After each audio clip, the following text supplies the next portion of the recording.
As consumers, we are bombarded by it at every turn, like the Incredible Hulk being bombarded by gamma rays. But what makes some media endure, while others are banished to the forgotten black hole of obscurity, never to be heard from again?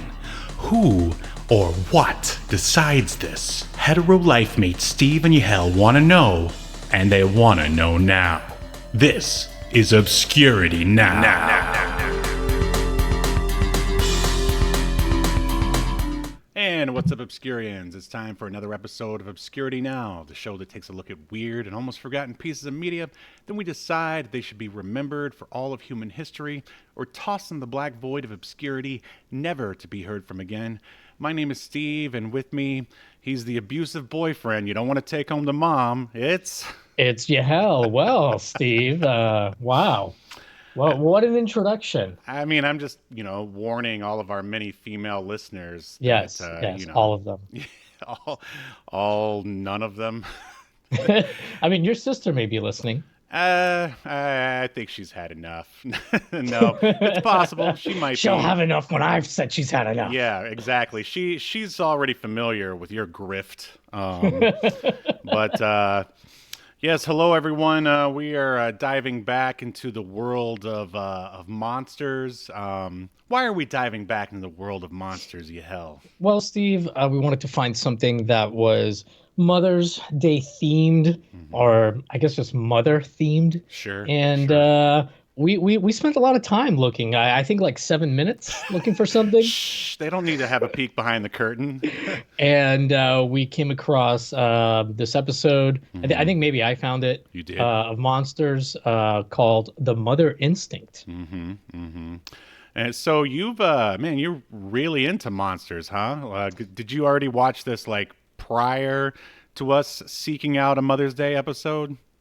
No, this episode I had not watched actually, because I have watched a lot of season one and bits of the other season, but I kind of started jumping around a bit. So no, this was a new treat for me. Yes. So in case you missed it, yes, we already covered monsters about a month or two ago. It was a fun episode, but I'll just briefly go through some of the IMDb of it. And of course, if you don't know, Monsters, it's basically an anthology show, kind of like Tales from the Crypt or Twilight Zone. It ran from more. I'd say it's closer to Tales from the Dark Side. Oh yeah, well, I mean, I'll get to that, but it's still an anthology show. Oh yeah, yeah. I just didn't want to set the bar too high for production values. All right. Let's be clear here. I don't think any horror anthology show has ever topped Tales from the Crypt. Am I right? Am I right? Yeah, off the top of my head, I can't think of one. Masters of Horror had some good episodes, but I think if you're looking at the overall quality and the number of episodes too that had kept the quality up, yeah, I think Tales from the Crypt.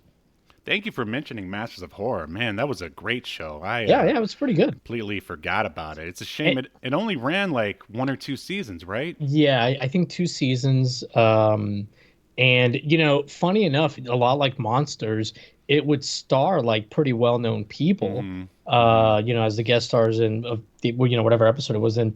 There's a couple episodes I can remember kind of being about, but there's some good ones, and they're short. It's just like a nice, tight. What were they, like 50 minutes? I don't think that they were quite an hour long. Yeah, 50, 55, something like that. I mean, and that's the great thing about Monsters is it's super fast. Like, they're basically half-hour, like, sort of short films, and you get a wacky monster every week. Yeah. What did you think of, did you ever watch The Outer Limits, either the original series or the remake? Oh, sure, yeah. I love The Outer Limits. Yeah, I like that one. And, of course, the Twilight Zone is also, I mean, I guess if you're looking...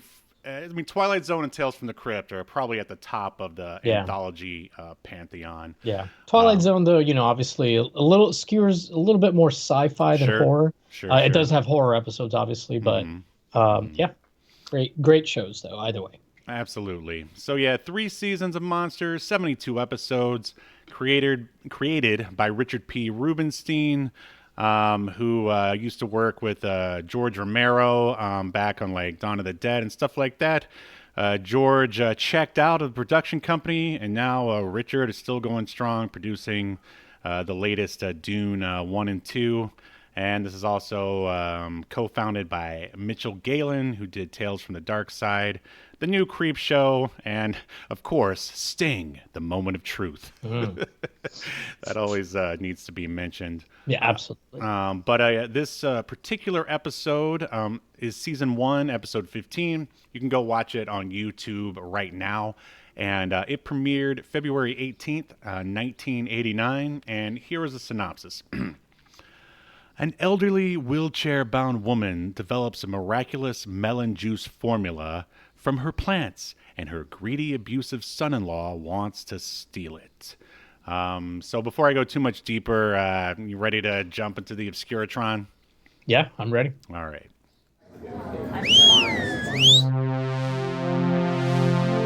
Welcome to your feature presentation.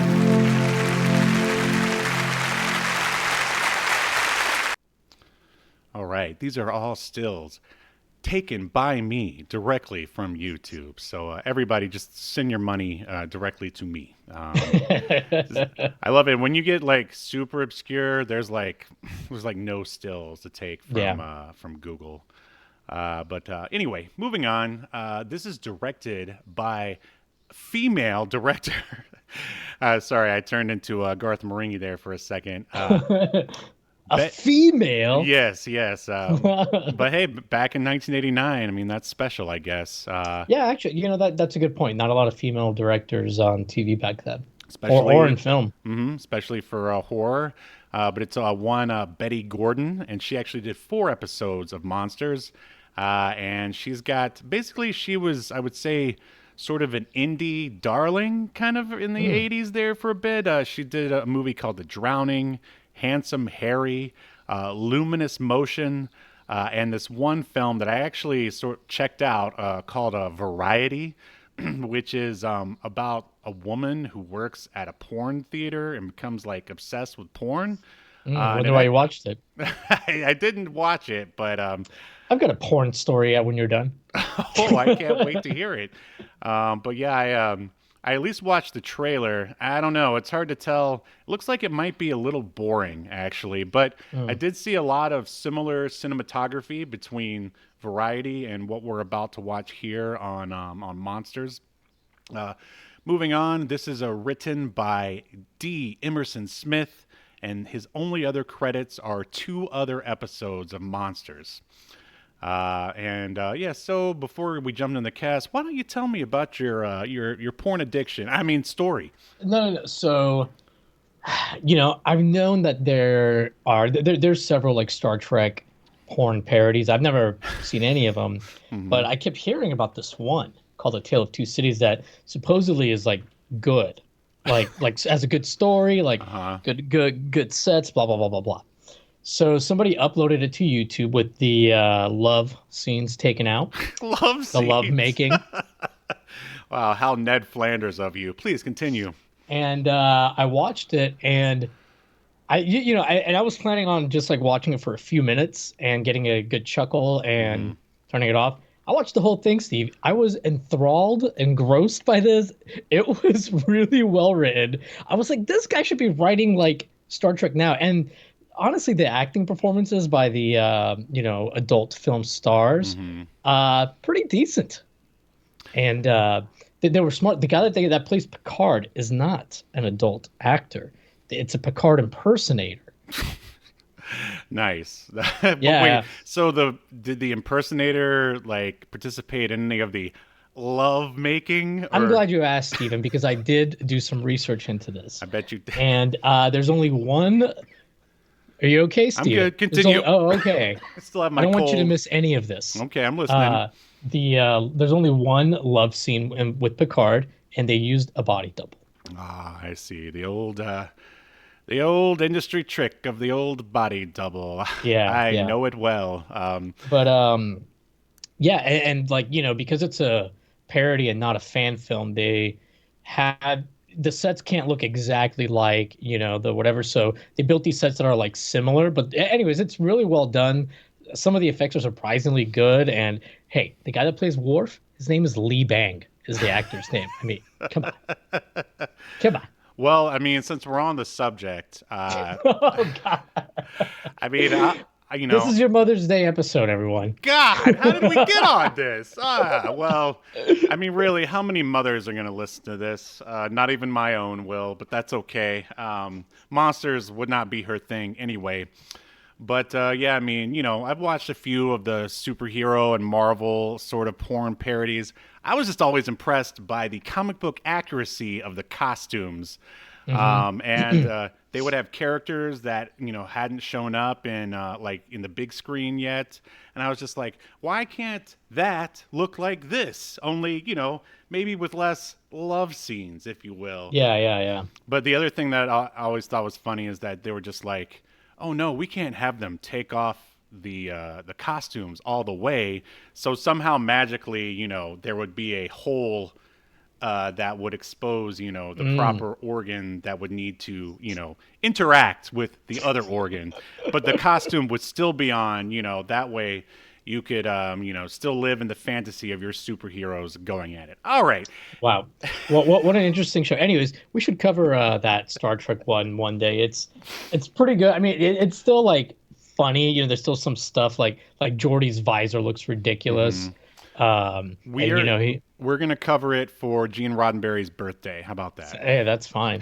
And you know, he's a little bit, you know, pudgier than the real Geordi, but then he starts talking. Steve, he had the cadence perfect. The guy that plays Data, the cadence perfect. Yeah, I mean that's. I was shocked. Have you ever seen the like Batman '66 porn parody? No, I don't normally watch these kind of things. If I remember correctly, hey, I'm only there for the superheroes. But the guy who did Adam West, like, did an amazing job. Wow. So, well, Steve, it sounds like you and I are like two guys that just watch porn for the story. I think we might be. All right, let's get into this. Who are the well, actually, let me go over the actors. Yeah, the three actors who were in this. Yeah, so like a lot of Monsters episodes, there's, you know, just a handful of actors. As Steve said, there's 3 total.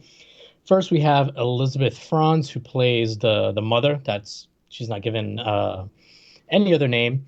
And she, you know, I don't really recognize her from anything in particular.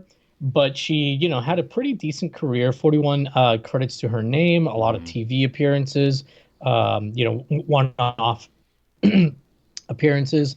This was her 1, 2, 3, 4, 5. This is like the 8th thing she had ever done. So pretty early into her career. Then we've got Tom Gilroy. He plays Nelson, the abusive boyfriend, or actually he's the husband. Yeah. I forgot they're married. So he had also a bit of a career here, 44 credits to his name. Again, his face looked familiar, but I couldn't like peg where I knew him from, and I don't really remember him from any of these things in his IMDb. So, but he's had a lot of like TV guest spots. So yeah, I'm looking at it. I've never heard of any of this. Shooting vegetarians? Oh, that sounds interesting. Remembering Sex? Pop-Tarts? Okay. Well, but did you see? I mean, he's got some mainstream stuff. Sex and the City, Third Watch. He was in one of the Law and Order shows.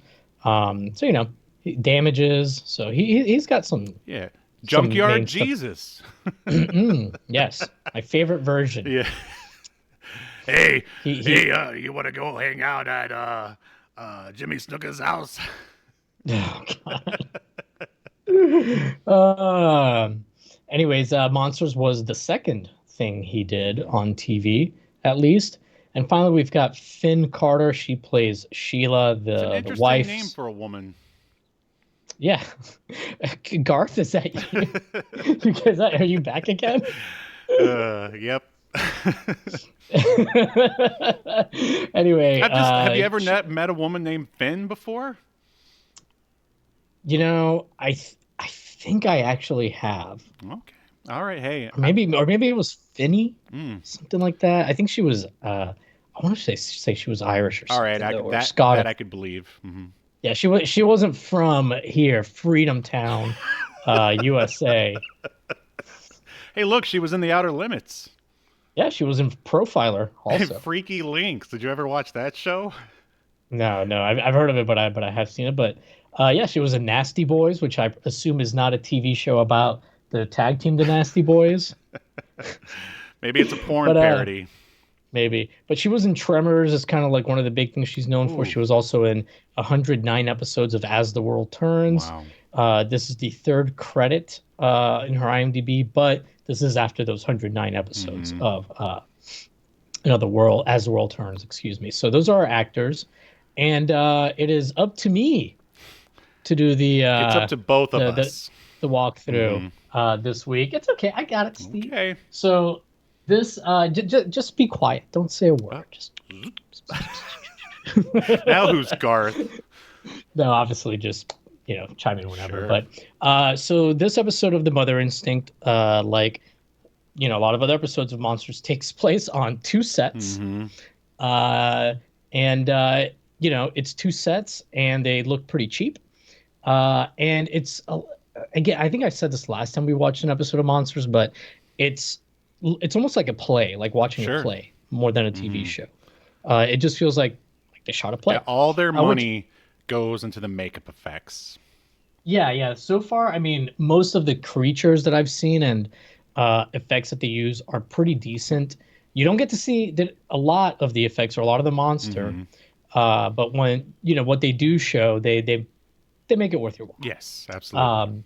So basically, this starts off with we see the mother. She's in a wheelchair in her greenhouse, watering plants, talking to plants, as you do. Yep, as you do. And her daughter Sheila shows up and says hi, and they start talking. And the mom at one point here tells Sheila, like we see that Sheila has like a bruise on her right cheek. And the mom is like, "What did he do to you now?" Right. And do you remember Sheila then holds like her hand to her cheek? It's like, oh, Right. So I mean, here basically like the mom and her the mom is basically setting up that her husband is a bad guy, that he's abusive towards her. She mentions, then the husband walks in, and this guy was great. He's your typical 80s slime ball. He even has a very sort of 80s slime guy like suit where it's just like a blazer and like sort of dress pants. Yeah, he definitely he fits the mold quite well. Yeah, and what I really like though too is that he's kind of charming too. So you could see how this guy because the mom's whole thing is that like she feels like he not only is he abusive, but that he's using Sheila basically to get money because, as the mom says, she actually tells him, tells Sheila before, what's the husband's name again? Nelson. Before he comes into frame, the mom starts telling Sheila, okay, where is he? And she's like, what do you mean? I don't know why Sheila is like, what do you mean? Yeah. Like the husband wasn't going to come in at some point. Right, and then he shows up, and I was just like, where was he during that time? When I guess just listening behind the door, parking the car, maybe trying to hook up with another woman. Well, he is a womanizer, according to the mom. Indeed. So, the mom says to Sheila that you only come visit, or whenever he brings you, which I thought was at first was a weird way to put it, but it kind of makes sense later. Right? Yeah, she's saying that. She only shows up when the husband decides to bring her and to go visit, basically, because he's the one who decides everything. Right. That, and also that he brings her when he needs money. Right. Indeed. Yeah. There's some definitely some good writing and dialogue in this. Yeah. I like that. It's a good example of show, not tell. Indeed. So I really liked it. So, anyways, the Nelson comes in and. Like Steve said, looks like your typical 80s douchey, sleazebag or whatever, but he's trying to be really sweet to the mom and trying to sweet talk her. And anyways, what the main thing is here is that there's a lot of bickering back and forth and arguing here. And the mom at the end says that they go to talk out in the living room / kitchen, which is like the other set. But on the way out, and I thought this was weird too, she is wheeling herself out, and the husband tries to like, wheel her for her, and she like slaps him off, like, get off of me. Right. But then she stops at this like table, and we're still in the greenhouse, and like turns on a blender. This just goes on for a while. Right. Like she like instead of just like getting the juice out of the blender, she like turns on the blender and blends for a little bit, then she turns it off, then she pours it in the cup, then she looks at it, then she like drinks it slowly, and she put it back Well, down. they wanted to show her, that this is her, magic like elixir or whatever, or really that Right. she's really into like, juicing and protein. Plants. Yes, exactly. Yeah. So yeah, I mean, like you said, it is done to show the importance of this to her, this juice to her. But at first, it's a little bit like, why is this going on so long? This drinking scene. So, anyways, they go back out to the. They're like sitting at the dining room table now, all three of them, and they start talking. And long story short, the mom is like, hey, Nelson, just tell me what you're here for. He keeps trying to sweet talk her, and she's like, no, you're bad for my daughter, and blah blah blah blah. So finally, he says, well, we ran into some financial difficulty, yada yada yada. We just need a little bit to help us get by. And the mom says, how much? He says $8,000. It's 1989, right. So it's a lot of money. Sure. And then, but then he says, but 5,000 will get us by for now. Right. We just need 5,000 right now. So he makes it, which I like, is it's like he tries to make it sound like he's giving her a deal. Yes. Yeah. Very slimy. Which is just, I like it. Yeah. Yeah, great writing, and the guy like. This actor was so good at like flipping on a dime from convincingly charming to just being an asshole to being abusive and back to charming. Sure. So anyways, the mom says no. She refuses. She says that she's tired of paying for his womanizing and gambling addiction. That he's abusive to her and blah blah blah blah blah. And then they keep arguing back and forth.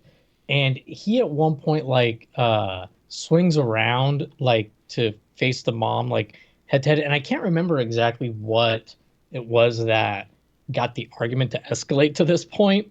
But he's like he's not getting physical with it, but he's getting really in her face. And then the mom like gets up from the wheelchair, grabs him by the throat, and lifts him up. Yeah, he doesn't he threaten or do something to Sheila? That's right.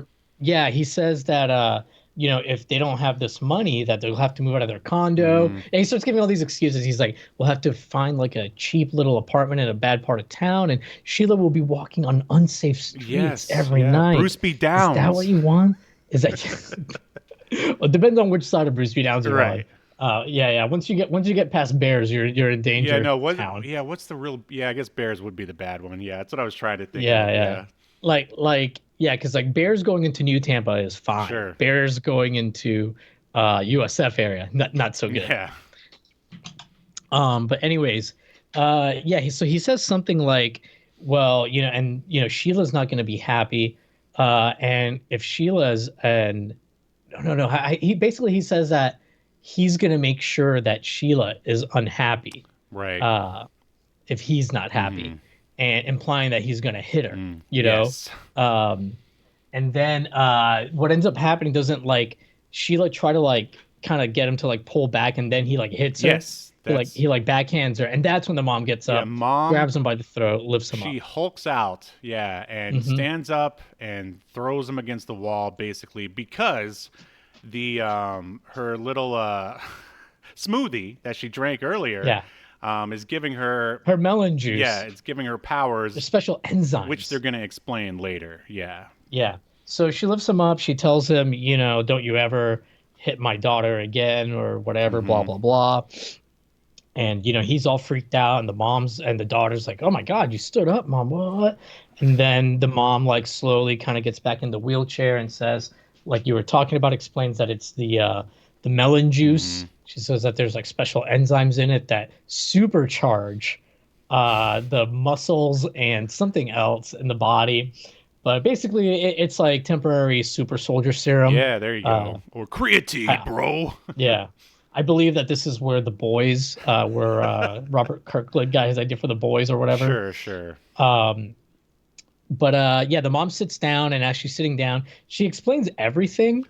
It is a bit of a dump, and I was like, why would you tell this guy that there's like super juice next door? But they do kind of give a reason for him not to take some, because she sits down or whatever and says that talks about how the effects are temporary and they wear off very quickly. The guy Nelson finally starts getting up. The mom asks Sheila to go get more juice for her.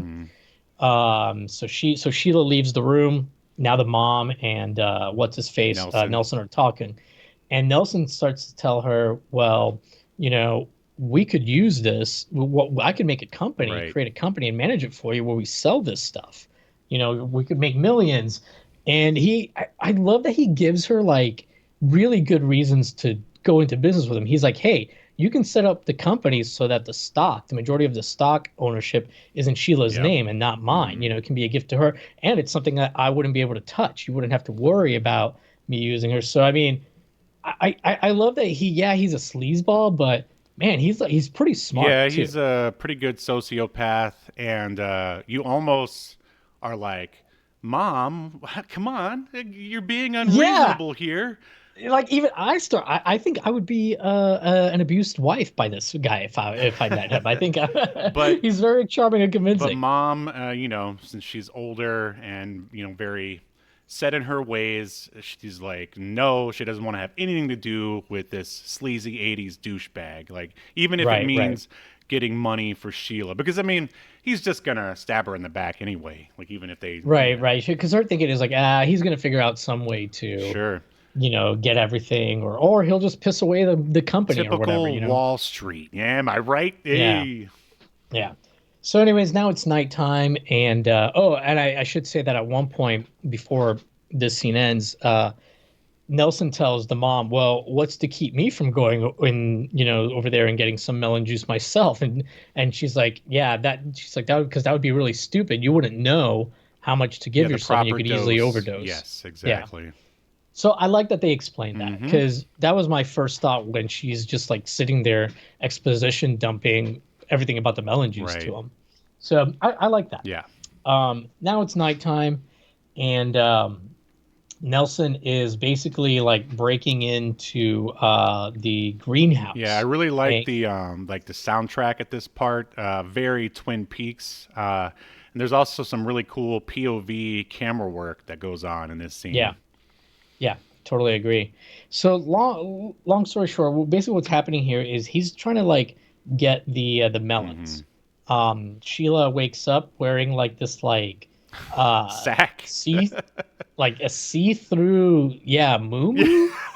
See-through, but it's weird because like the way the lighting is behind her, you can see the outline of her whole body. So it's like it's an almost sexy shot, but also not sexy at all. Right. It's very weird. By the way, anyway, See-Through Moo is now a sponsor of Obscurity Now. That's right. The perfect gift for your mom on Mother's Day. There you go. Isn't that what you want your mom wearing? Oh, jeez. So anyway, porn parodies. All right. Anyway, so porn parody. Nelson, Sheila's like, oh, come back to bed. I've got my sexy see-through moo on.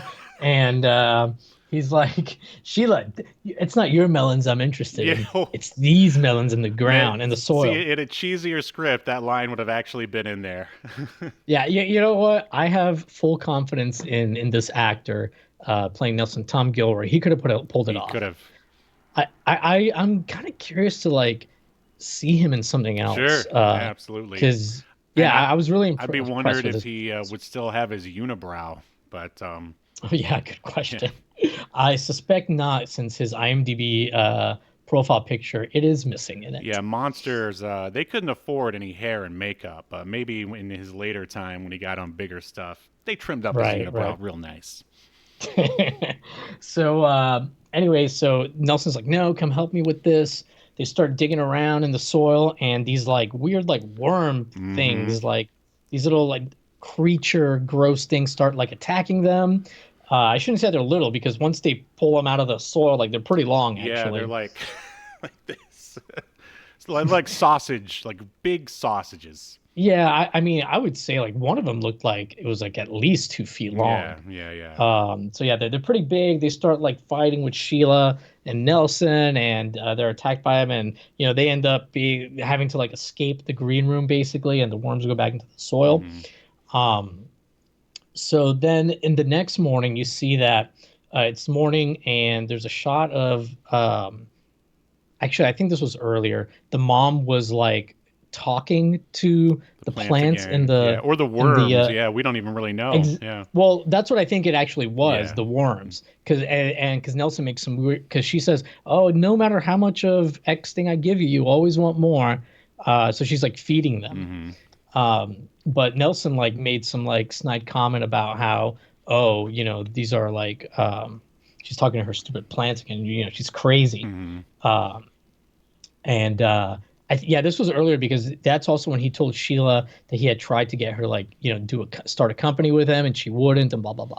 But anyways, now it's the morning after they've tried to get the The the worms. melons or Yeah, the whatever. worms. Yeah. Well, they were going for the melons. They Right, the didn't know melons about the first. worms. Yeah. Right. So I thought this scene was funny. So Nelson and Sheila are sitting at the table, and the mom brings in. She's must have had her juice in the morning because she walks in and she's made breakfast, Mm. and she brings in this like big plate of French toast, puts it on, gives it to Sheila and Nelson. I love that this guy never gives up on trying to like charm like his way into the mom's heart or Sure. mind or Uh-huh. whatever. And it says a lot about him, the character, because it tells you this is a guy who usually can just do this. Right. And it's like he has a hard time accepting that he can't charm her or something, Right. So again, it like just great character building. Hmm. So anyway, Nelson's like, "Oh, smells great," and the mom's like, "Yeah, you want breakfast? Make it Make it yourself. yourself." Yeah, that was great. It's yeah. So she only made some for Sheila, and then the mom goes into the greenhouse. I mean, there's nowhere else for her to Right. go. Right. Yeah. There's a. There's It's no just a other set. facade. If you were to open one of the bedroom doors, you would just see a studio Yeah, yeah. or a void. So now Sheila and Nelson are talking. Maybe this is when she's like talking to the worms or whatever. I Hmm. can't remember. But Nelson, yeah, because I think Nelson here here's when he explains to her about the company thing, and he basically he gets Sheila to agree to talk to the mom because at first Sheila doesn't want to. Right. Because he's like, hey, can you talk to her, find out what's going on with these worms and blah blah blah. And she's like, oh no, I don't want to, Yeah, it yada yada. doesn't He's like, feel well, look, right. Yeah. we set up this company. This is a way to take care of your mom. She won't have to worry about money in her elderly years and yada yada. Yeah. And we'll be able to have enough money to buy that house out in the country you Maybe wanted. start a And family. Yeah. wouldn't that be a great place to raise a family? So he's pulling out like all the cards, and Hmm. Sheila's performance is good too, actually, throughout all this as well. Everybody's good. There is So one scene where Sheila has to like cry or really emote. It doesn't really that mhm. didn't really register with me, but for the most part, Yeah, everybody does yeah. a good job. So Sheila, I do like hear how the faces she makes as she's slowly convinced to go talk to the mom. So she's like, okay, so she gives him the French toast, and he just right away starts eating it. And she's like, okay, I'll go talk to her. That was awesome symbolism because that says everything about their relationship right there. Yep, Hmm. yep. He's always first, Yep. right? So Sheila goes in to talk to the mom about the melons and about the company and blah blah blah. And Sheila and the mom basically explains everything to Sheila. She says, "Hey, one time when your dad was on one of his what do they call them, Like excursions or expedition, something like that. expeditions? I think, Yeah. yeah, to Costa Rica or South Puerto America. I don't remember. Rico. Puerto Rico. He brought back Blood these like worms. these rare blood Yeah. worms in a case, and they got out and they went into the greenhouse and went right into the soil. Excuse me. She's like, and eventually I found out that they do something to the soil, and not just any plant, not just melons, any plant in there, gets these enzymes, and they, that make this that you can like put into drinks or whatever, and it supercharges your body. So now we basically know that it's the worms, right? Yes. So then Sheila tells Nelson that, hey, it's actually the worms. Um, that are doing this. It's not really the melons. So Nelson's new plan is, okay, then tonight we'll just steal the worms. Sure. So this time Nelson puts on it's nighttime. Nelson puts on some protective gear, some gloves, some gloves. That goes in there and he starts going in there to capture the worms, and he captures them. But as he's leaving, the mom wheels herself in, and they start arguing. And she's like, "What are you doing?" He's like, "Oh, I know about the secret. I know it's these worms, and I've got them. I'm gonna." Sheila told me everything. Yeah. Yeah. And then he's like, and now, and I don't need you anymore either, Sheila. And finally, Sheila's like, "You were just using me." Yeah, I think that's the lines where I'm just like, Sheila, come on. You can maybe one or two more takes for Sheila there. We don't get the time or budget to pay for the film. Right, because Sorry. we spent all of our money on the giant monster that's going to show up for 3 seconds. Yeah. So then we get the mom's master plan. She says, "I knew Sheila was going to tell you everything. I told her that, knowing she would. I wanted her to tell you. You see, you're not stealing the worms. You're stealing her babies." And he's like, her children. And he's like, "Her children?" And then this giant fucking creature, worm thing, starts coming up from behind him. What would you describe it as? Oh man, it's maybe like a giant, almost like a shrimp or something, but also more of like a worm. Almost like what's that sand creature in Star Wars? Oh man. Well, that one's just like the pit. It's not really like maybe it's in Dune that they have the sand creatures in Dune. Yeah, maybe it's like that with maybe a few more. But like more like reddish and dark and bloody-ish with more looking. like arms, like little arms, like tentacles. Yeah, like a giant maggot, basically. But darker that's a great way. And slimier. Yeah.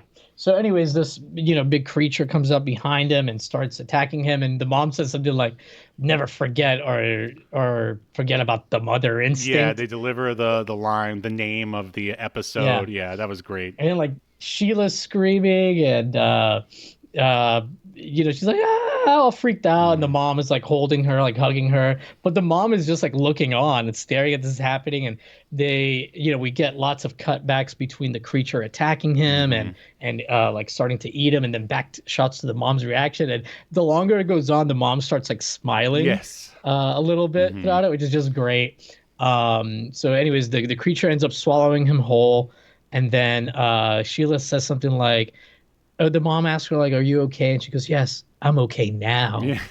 Something like that. Right. And that's pretty much the end. About the attack, I mean, there's a lot of great editing overall in the episode, especially like when Nelson was getting attacked by the little worms for the first time, and especially here. I will say I would have liked to have seen more blood, but this is network television in 1989, so you can only get away with so much. But overall, I mean, it was definitely a satisfying conclusion. Mom is like a mix between Poison Ivy from Batman and but instead of her controlling the plants, she drinks it and it turns her into the Hulk, basically. Yeah, basically. And I guess it's kind of implied that now they'll be able to like have their own company or sell the enzymes themselves or whatever. To live the American dream. Can you imagine how awful that would be if everybody could drink something and have like superpowers for like 5 minutes and be super strong? That's an interesting premise for a movie or comic book. Like that would be the worst thing. It would be, like, because then, well, you'd have to power down and then deal with the consequences of whatever it was that you did. Yeah, but man, in a few minutes you can cause a lot of damage. I mean, easily, break into a bank or whatever if you just want to kill a few people. Indeed.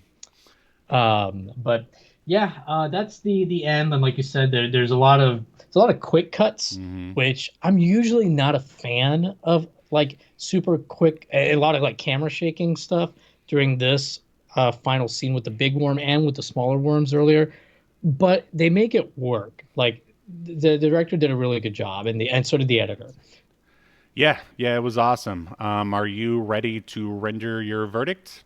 Yes, let's do it. Remember before I rated. That's the question. Yes, go ahead and grab a snack. All right, so Yahel Velasquez, do you think that Monsters Season 1, Episode 15, should be remembered for all of human history and watched on every Mother's Day until the end of time, or should it be tossed in the black void of obscurity, never to be heard from again? Yeah, I say this is a keeper. I loved this episode. And like you said, it's very satisfying. Like by the end, you're more than happy to see this guy get what's coming to him. And yeah, it like you said at the beginning, it goes by so quick. Mm-hmm. I think the episode was 27 minutes maybe, or something like that. 22 possibly. Yeah. Actually, you're right. I'm thinking of the length of the Star Trek porn parody. I can't get it out of my head, Steve. The performances were so good. Mm-hmm. But anyway, yeah, it goes by really, really fast. And in reality, it's probably closer to 20 minutes because the intro to Monsters is like a minute and a half long. Such a great or something. Intro, though. It's a great intro. And then you have the credits, which may be another minute of credits or whatever. So yeah, a tight 20 minutes. It's a keeper for me.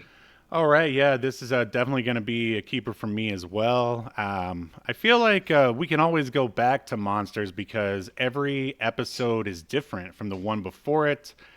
Clearly, like My Zombie Lover was more of like a satirical comedy, and this one is more like, straight up horror. So you never quite know what you're going to get. As far as actually watching this on Mother's Day, I'm with Mom. I mean, I know my mom wouldn't really be into this. How about yours?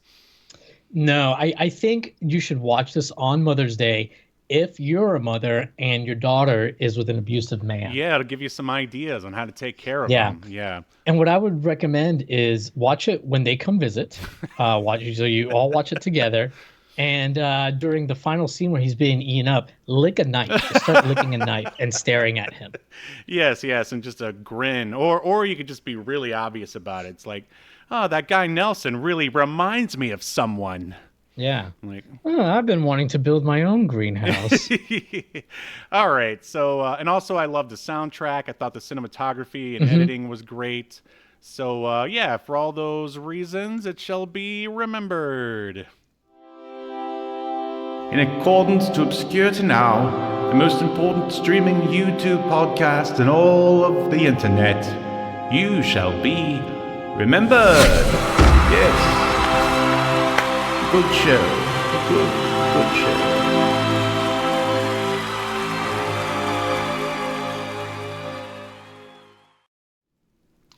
All right, good stuff. Anything else? I mean, we finished up pretty quick. Anything else you want to talk about? No, not really. I mean, I'm working on my next video already. I've already filmed the on-camera segments, and started editing last night. I'm still building some 3D models, a couple that I'll need for it, but yeah, it's going to be a pretty short video, like 13 minutes maybe. So I'll probably have it out in a week. Nice. And what is this one on again?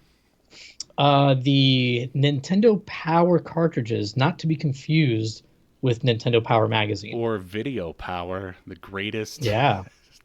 Yeah, it was weird. It was like these white cartridges that Nintendo, they put it out themselves in the late 90s. And basically they did one for the Super Famicom, which, is their Super Nintendo for those that don't know, and the Game Boy. And these are flash carts that you could put multiple games on. Oh. And Nintendo sold these. And you could go into a Lawson's convenience store and depending on the size of the game, you could have up to 7 games on one cartridge. What year did these come out? The Super Famicom one came out in 97, and the Game Boy one came out in 2000, January of 2000. Wow, man, I don't remember that at all. But well, it was exclusive to Japan. Oh, well, there you go. So, yeah. But yeah, there's a lot of like it's been covered before, but in my opinion, not deeply enough. People take like that. If you go watch a YouTube video about it, like pretty much that's what I just said is what pretty much all that they'll tell you on most videos.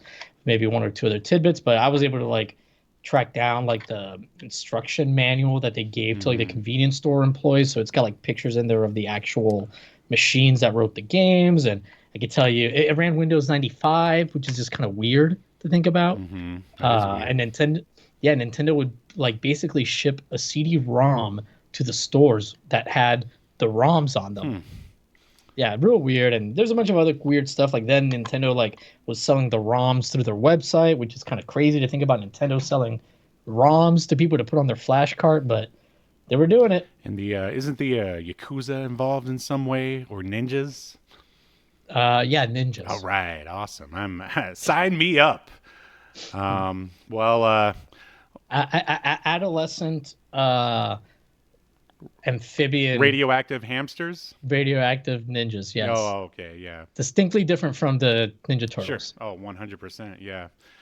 Yeah, you know that they're bringing back biker mice from Mars, right? Yeah, I tagged you in that. Oh, yeah. Thing. That's thanks to us. That's because of the great work that we're doing.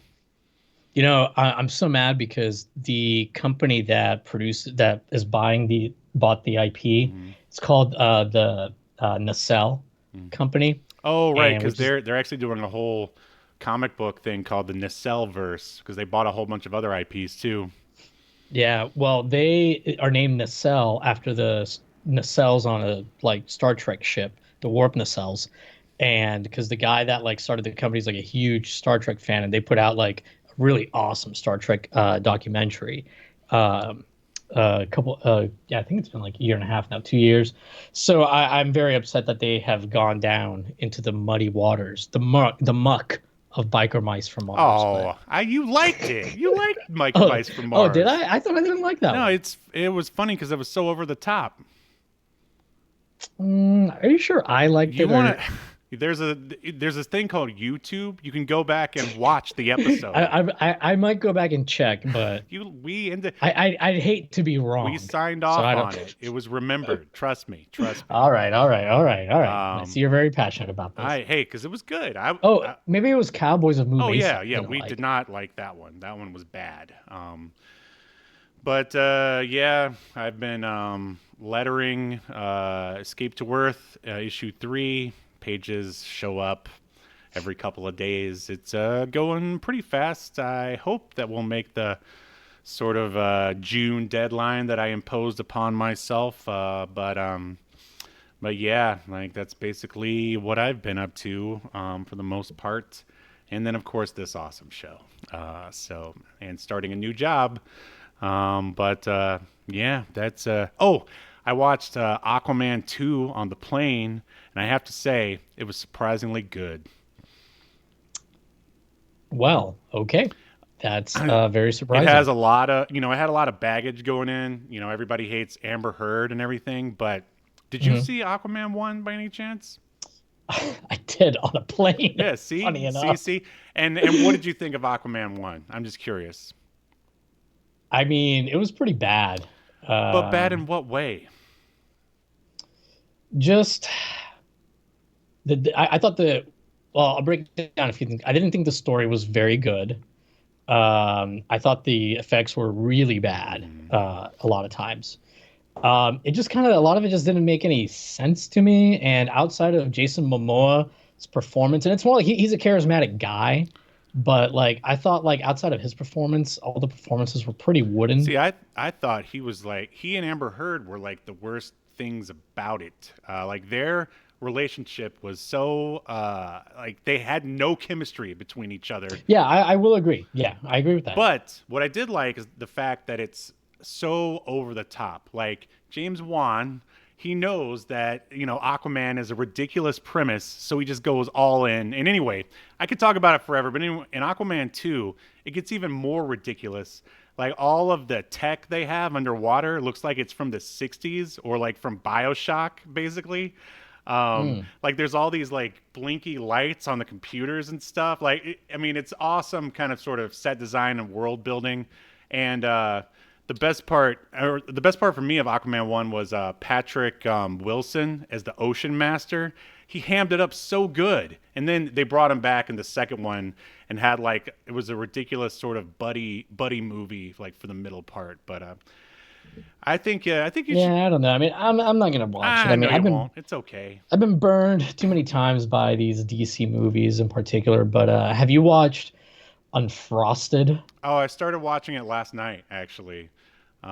So Labaska, for those who are listening, that's our buddy from wrestling school. Mhm. He loves this movie. He won't shut up about it. Like in the group chat with me, Randall, and Matt, he just keeps going on about how great it is. I only We tried watching it. I got through an hour, and I was like, "This is terrible." Yeah, like I'm a little disappointed. Like I saw a TikTok about it and they said it was like sort of over the top wackiness, which is definitely what I'm looking for, but it's not like over the top enough. It like doesn't. Yeah, it's really weird. It's both not enough and too Yeah, much at yeah, the same it's time. Like, too much of and the wrong things, I guess. like none of it hits. Like it's so because I love we both love wacky and over the top, but I don't know if it's because like everybody in the movie is wacky and over the top. Maybe that's what it is. Like there's, I guess Jerry Seinfeld's character is kind of the straight man in Hmm. it, but yeah, I could see how a lot of this on paper Sounded would funny. sounded Yeah, I funny. mean, the idea of like a fictionalized like retelling of like cereal companies battling each other like sounds funny, but I think ultimately like at the core of the movie there's no there's like no it's soulless. Like there's like nothing there, like Yeah, basically. it feels like if these characters were like SNL Hmm. characters and somebody just like did a compilation of like all the sketches they appear in, because it Yes. just feels like it's like joke after joke after joke after joke, or attempts at least. And yeah, it just never like comes together. And Seinfeld like throws in like these very Seinfeld-esque quips Hmm. and like bits like he would do, yeah, on the TV show Seinfeld, Hmm. but it doesn't work here at all. I agree. And also, why do you need Amy Schumer and the other unfunny lady comedian in the same movie? It's just too much. They're like, Oh, yeah, Melissa. McCarthy. I'm not a fan of her They're either. both the same person. Like you don't need both of them in the same movie. That's like Yeah, who are some other people who are both the same? I don't mind her like when she does more serious roles. I think Hmm. she's an okay actress. Hmm. Um, but yeah, I don't find her funny because she does that kind of comedy I hate, where it's just like I'm gonna scream. Right, right. And why is her name Stan? And why does she have that ridiculous wig? Because it's supposed to be funny. Like I, Her last name begins with Stan, I oh, is think is that what what it it was? I was. guess I didn't get Yeah, that. it was like Stanichi or something. So it's like a Like nickname. I'm gonna finish it, but I don't think it's gonna get any better. It Unfortunately. was getting worse and worse. Mm, Like I don't know how far you got into it, but because it started off kind of okay, I was like, okay, this mm-hmm. might be funny, Right. and then like I think I stopped laughing after like 10 minutes, and then I just progressively got Like more and more Hugh, like like upset. at the beginning when they had Hugh Grant being the Tony the Tiger actor, I'm like, yeah, Yeah, that's funny. that's I funny. liked where it was going, but then it just didn't really go anywhere.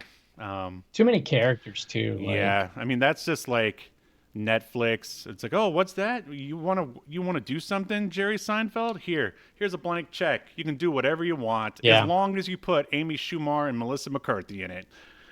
Oh, I think this is more Jerry's idea because he tried to get Chris Rock to do like a recreation of the Will Smith slap for the Oh movie. yeah. And, yeah, and Chris Rock was like, "No, thanks." Wow, well, I didn't hear about that. That's pretty Yeah. interesting. Um, So yeah, I think this is more Seinfeld calling in favors, and I get actors being like, "Oh, Jerry wants me to be play like this quick role in his movie." Sure, like I can see how they like look at the script because just their part, and they're like, "Oh yeah, this sounds on fun on paper like fun." uh-huh. So I can see how everybody thought was going to be great, Right, right. but it's Did you not. see Patrick Warburton at the beginning? Yeah, Like, do yeah. any of the other Seinfeld actors show up? Like any Elaine or I George Kramer? I mean, if they do, it's after the Oh, right. first I hour forgot because. you dipped out. All right. Well, we'll have But I don't to. think that they do because I think Mike would have mentioned it Yeah, yeah, yeah. if they did. But Well, I'll render yeah, my it's final verdict next episode, I guess. But I think you ready to call it. I think we're good. yeah. Let's get out of here. By the way, I pulled up the Cowboys of Moo Mesa versus Biker Mice versus Street Sharks video we Hmm. did, just so I could check on it. And wow, I was quite fat here. My face is very round. Yeah, I wrote in the comments. I don't know if you saw. Please excuse my fat co-hosts. Like Oh, Yeah. okay. Yeah. He's having an off day, a fat day. It's Fat Tuesday. I don't know. That was before I had leaned out. So. Right. Everyone's been talking about it since. No one. All right. No. Well, ladies and gentlemen, if you made it this far, thank you for listening and or watching this episode. Make sure you like, subscribe, and comment. Help us fight the algorithm so I can not go to my new job someday. But otherwise, we will see you next Sunday as we continue to unearth more obscure media only on Obscurity Now. See you next time. You've been enjoying Obscurity Now, a podcast that's recorded live to tape and streamed to Twitch and YouTube.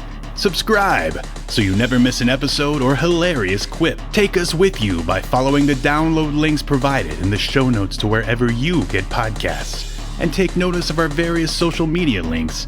If that's what you're into, I'm not here to judge. And make sure you join us live next week at 6 p.m. Eastern, 3 p.m. Pacific as we continue to discuss more obscure media only on Obscurity Now.